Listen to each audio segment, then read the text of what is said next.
Welcome to Spring LIB. Okay, so we're interested in a peptide bond. That is, just draw this out here. Don't really care what's going on anywhere else. Something important to consider in a peptide bond is this lone pair on nitrogen. And this is true for any amide.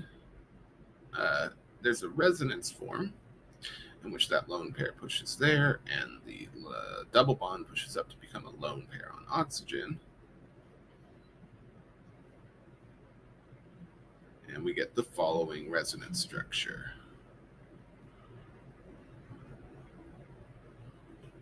Right. Which creates a double bond between this carbon and this nitrogen, and also removes the lone pair on nitrogen. Importantly, when it's in this resonance form, this nitrogen is totally planar.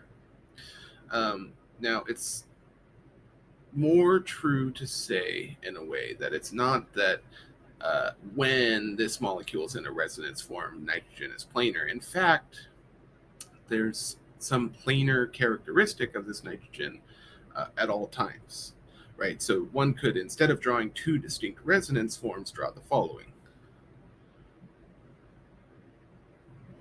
Sorry. Oh, I drew that negative charge.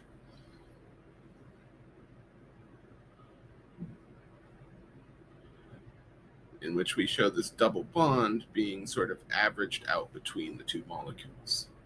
In fact, if we do measurements on this nitrogen, we find that it is roughly planar, as is this carbon and this oxygen. And they're all basically sp2 hybridized.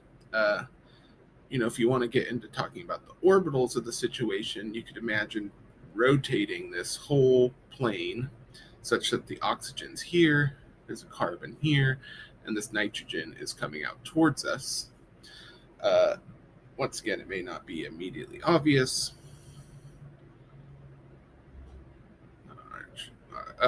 But consider that there's this pi system here, right, with this oxygen, this carbon, and this nitrogen, which has a lone pair in its pi system, right? So this sort of pi overlap is always going on.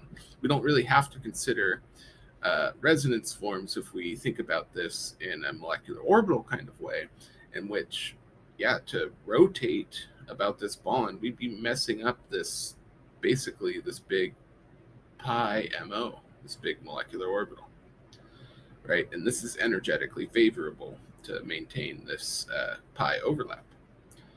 So either way you cut it, it's about the double bond character of this peptide bond, which makes it both planar and therefore resistant to rotation. You can do it, you just have to pump a lot of energy in, right? So